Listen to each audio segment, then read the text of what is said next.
Motor Movers on my Jayco Silverline. Hi, Greg here, Kiwi Wanderers.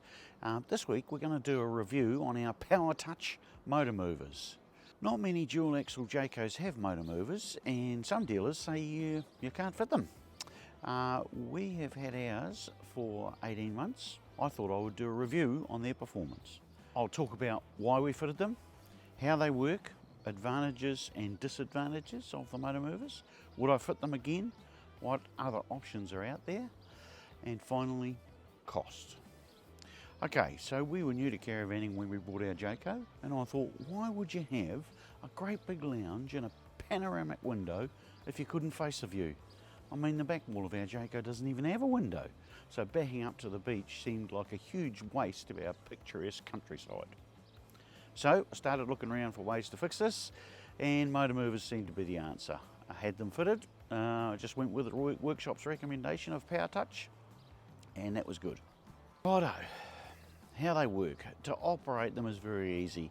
About the only thing to remember is to get in sync with the handbrake. So by that I mean don't disengage the movers until you have the handbrake on. I did manage to do this once when the caravan was on a slight slope and it started to slowly roll away until I grabbed the handbrake. The worst bit to that story was that Sandy was inside. I heard about it for months. And the really spooky thing was Sandy had a dream about the van rolling away the night before. Needless to say, we pay a lot of attention to Sandy's dreams or nightmares. The other handbrake issue is using the movers without releasing the handbrake. I'd like to say you only do that once, but I can't. Making sure the motor movers are disengaged is also on our departure checklist. To get the movers engaged, it takes about 1 to 2 minutes, and the manufacturer recommends that you make sure every mover is working before you engage them with the wheels. Very easy stuff really, and Sandy even does it sometimes. Advantages. So one of the advantages is they are great for levelling the van. They have several speeds, so you can slow them right down, which is great with our ELAM level. Yeah, fantastic for levelling. We've never been stuck because we have in effect 8-wheel drive with the movers all engaged, and yeah, I've only had to use this once and I was freaking out so much that I'm afraid there's no video. We have used them to get to some fabulous spots with some $1 million views, and that's when I think fitting them was the best decision I ever made.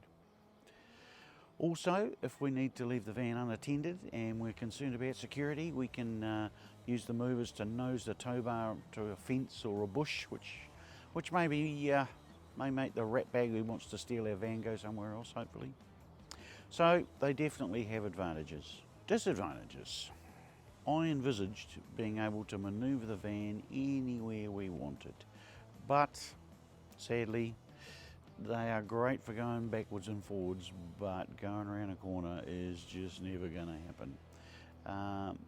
The van will move slowly around corners, but to do a right angle turn would take about 150 to 200 metres, I think. So yeah, pretty disappointing with that. So what we have to do is position the van at the right angle and with the ute, and then move the van forward or backwards with only slight adjustments to angle possible. Still get to position ourselves in some pretty lovely spots. The other disadvantage is the movers broke our jockey wheel. The standard Jayco jockey wheel was not up to it and got stuck in a bit of soft ground and bent like a banana. But the good side to that is that we ended up with a Boss 370, which is a great bit of kit, and I've done a review. I'll put a link somewhere. Weight, that's the other disadvantage. They weigh almost 70 kilos. That equals a lot of cans of beer I could carry instead. And the motor movers are not something we can leave behind if we're getting close to maximum weight. The other disadvantage is the lower ground clearance we have, but in saying that, we've never had any problems travelling in 18 months. We are only on road with this great big heavy caravan. We're not going off-road too often, so yeah, if you were off-road you would probably have to look for something else. Would I fit them again? A lot of people have asked me this, and most of the time I think no, we would go for another option. But when we nose up to a great spot with beautiful views, I do think they are fantastic. And as I said, even Sandy can do it. But if you're after something to position a large Aussie van up a tight driveway, yep, there's better options. So probably not fit them again. Other options out there? Well, there are lots of jockey wheel mounted movers out there, and although I've not used any of these myself, I have talked to other Jayco owners and they swear by them. They swear by the tracked jockey wheel mover called the camper trolley. As you can see in this video, it's doing a fantastic job of manoeuvring this large Jayco. They weigh about half as much, and maybe they would take a bit to set up, but it's not like you're going to use them at every stop. Cost. We paid about $6.5 for our motor movers fitted, and it involves manufacturing special brackets to mount them on the Jayco chassis, and that was about 18 months ago, so prices have probably gone up.